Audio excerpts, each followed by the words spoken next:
Mafanikio sio ya wote. Mafanikio ni ya watu ambao mioyo yao imedhamiria kwamba no, ile aibu ya nyumbani mimi napaswa kuitoa, sio mwingine. Kwa hiyo kubali kaka, kubali. Kwenye utafutaji watu lazima, ukipata riski watu wanaunga. Hata kila siku ndakuwa najitetea, mimi sina huo muda kujitetea. Wewe niamini ninachokwambia. Mtu mkweli kaka, una haja ukaa naye hivi mkae ndo muongee uamini huyu ni mtu mkweli. Akizungumza tu hata kwenye TV unajua huyu jamani original, huyu ni fake.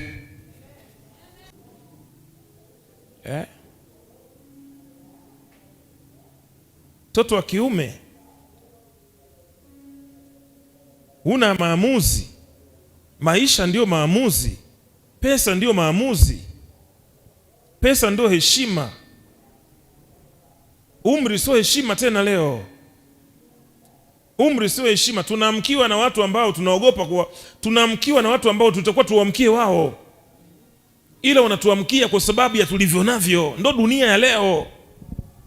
Lini umepigiwa simu wewe kwenye kikao cha familia uunganishwe na wewe kwa heshima? Umekufa wewe, si upo?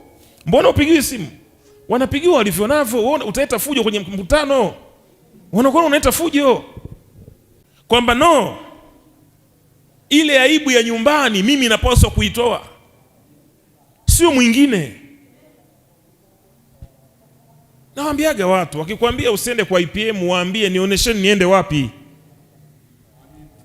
Siamtaki niende kwa IPM, nionyesheni niende wapi. Wakikwambia nenda pale kaombee, waambie nishaombewa mimi miaka 30, sioni majibu. Nakupa majibu leo. Napokea. Sasa tumetoka Dar es Salaam na timu yangu, thank you so much timu yangu, kwa ajili ya kuja kukuhudumia hapa.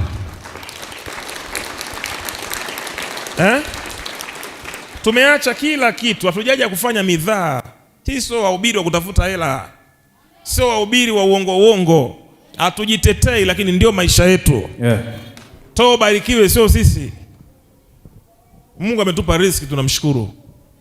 Mungu ametupa riziki, tunamshukuru. Tunafanya kile Mungu alichotutuma. Sasa bila kupoteza muda, tulisema mtapokea nguvu ya hazina za gizani. Mtumishi wa Mungu, naomba niwekee kitabu cha Isaya. Unisomee Isaya 45 mstari wa 3.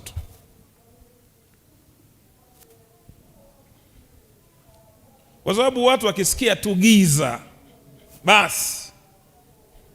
Nikwambie kitu muhimu, giza sio la shetani, giza ni la Mungu. Ila dunia ya leo kila kitu amempa nani? Ibilisi. Giza sio la nani? Sio la shetani, giza ni la Mungu. Shetani hajawahi kuumba. Kitabu cha Mwanzo sura ya 1 inaonesha pale Mungu alipokuwa anaumba dunia, akaumba giza, akaumba nuru, akaumba mbingu. Una Waislamu hapa wako anasema alladhi lahu milki samawati wal ardh. Yeye ndiye aliumba mbingu na ardhi, akawa anaumba, anasema kun fayakun, akawa anasema vitu vinafanyaje? Vinatokea. Nisikilize brother, nisikilize kabla ya kunipinga, nisikilize kabla ya kuwa na doubt na mimi, nisikilize kwanza, kwa sababu wanaotuchukia wamesimuliwa mabaya yetu. Ninaye ex mimi, lakini na ex wangu pia anaye aliyemuumiza, kwa tuko exini. Usirithi adui, asikuletee mtu taarifa za mtu. Huyu ni mbaya, ni mbaya kwako. Inawezekana Mungu akamfanya kuwa daraja kwangu mimi, niweze kuvuka. Haiachilia hii baraka ije kwako leo. Napokea. Sema napokea Bwana. Napokea. Mwambie mwenzi usirithi adui, mwambie usirithi adui. Oya mwanangu, huyu afai huyu. Huyu noma. Mimi sina kuchana. Mizinguo, mwambie kivipi? Mwanangu, muone tu alifokaa. Kwa kumbe ni appearance tu. Wengine wanatuchukia kwa kuonekana tu kaka, mionekano tu. Uje kusikia mtu anakuambia mimi namchukia huyu dada, namchukia tu, roho yangu haiendani na yake. Tumezaliwa tumbo moja sisi? Tumeshare damu mpaka tuendane? Ndugu tu mliozaliwa tumbo moja mnazinguana, itakuwa mtu wa mbali. Tupo kwenye dunia ya kurithishana maadui, kwa wanatuchukia kwa kusimuliwa mabaya ambayo sio ya kweli. Na package yako leo napokea. Sasa kama ni mali ya Mungu unasemaje hii ni mali ya shetani? Sema yule ni mwizi, huwa anaiba. Akodi na Yohana 10:10, mwivi haji ila aibe, aharibu na achinje, lakini mimi nalikuja niwape uzima kisha muwe nao tele. Yes. Uzima sio afya peke yake, uchumi pia ni uzima. Presha nyingi walionayo wanaume ni uchumi. Hata ukiwa na gari moja unakuwa na pressure tu. Hata ukiwa na nyumba moja ni pressure tu. Mzee mmoja alivunjiwa nyumba pale akafa. Unawezaje kufa una nyumba 10? Yaani una nyumba 10 afu moja ikavunjwa, utakufa? Utashtuka. Kwa nini mnafanya hivi? Naenda mahakamani mimi. Mwanasheria wangu yuko wapi? Unavimba, si unavyo? Sasa una nyumba moja afu inavunjwa. Unasubiri nini? Unaishi ili iweje? Utakufa tu. Unazikwa. Una gari moja. Kwa nini usiwe na pressure? Kwa nini usisumbue barabarani huko? Subiri usiondoke. Hujachuna, kumbe ulisogea tu. Wewe kuwa makini. Wewe hangaika tu. Ukatika viuno. Huyu ngoja nimpe show leo. Na mnyoe ya mti wa mwarobaini na mkongo. Afu wanawake hata wataki hayo mambo, wanataka raha. Lile ni tendo la raha, sio la kukomeshana. Huwezi kushindana na sehemu ulipotoka. Utakufa. Utavunja injini hiyo. Sema amina. Amina. Eti unashindana. Unakuta mtu eti anakunywa hadi dawa, eti leo na mnywea dawa leo. Ndo demu sasa anakuambia nimefiwa ghafla, ndo hivyo nabaki huko hivi sasa. Si umekunywa dawa ili Ibrahimu asimame. Haya baki sasa. Jimalize, sema amina. Amina. Mwanamke hataki hayo mambo kaka, anataka raha, anataka kufikishwa.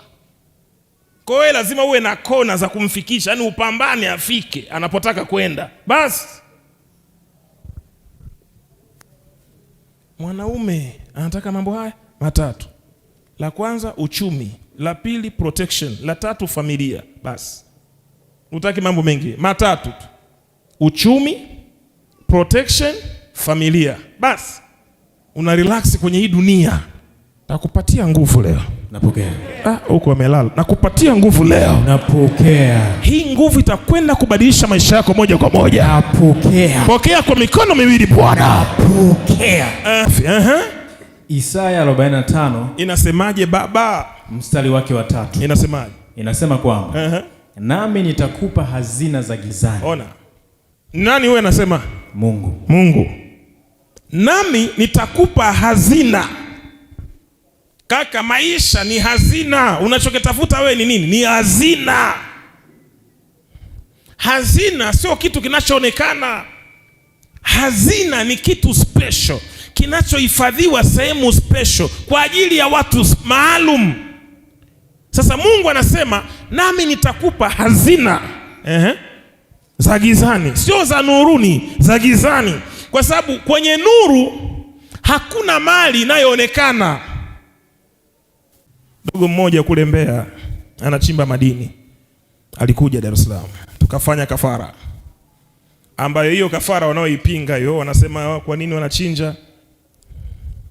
Soma hichi kitabu.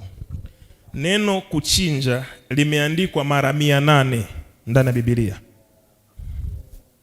Mara ngapi? 800. Kuchinja, neno kuchinja limeandikwa mara 800 kwenye Biblia. Kwa hiyo profesa mmoja akataka kunichallenge, nikamwambia unapotaka kuja kunichallenge yafute maandiko yaliyoandikwa mara 800 kwenye Biblia ndio uje unipinge. Akasema imeandikwa wapi kwenye Biblia? Nikamwambia imeandikwa mara 800. Kwani hujasoma Biblia? Si ni profesa wewe? IPM unasema kwa? Nikamwambia imeandikwa mara 800. Nikaona anashuka taratibu. Sasa mbona wanakupinga? Nikamwambia na wewe si ulikuwa mmoja wapo unanipinga? Au umenyooka sasa hivi? Hebu ngoja nifuatilie. nusu saa kanirudia, bwana kweli bwana. Sasa unalipingaje neno lililoandikwa mara 800? Wewe una la kuniambia mimi, kwa sababu hakuna ambapo wamekataza tusichinje, hakuna kwenye Biblia. Na sababu ya kuchinja ni kwa ajili ya mafanikio. Hatuui mtu, tunaua wanyama. Mtu anakuambia Yesu alichinjwa kwa ajili yetu, nionyeshe. Wanakuambia alimwaga damu kwa ajili ya ondoleo la dhambi. Mimi sisemi tunachinja tusamehewe dhambi, nasema tunachinja tufanikiwe. Amen. Kwa sababu wananilazimisha kupita kwenye njia ambayo mimi sitaki kupita. Sijasema na idharau damu ya Yesu. Damu ya Yesu ibaki pale pale, na thamani yake pale pale, na kazi yake ya ukombozi wa wanadamu pale pale.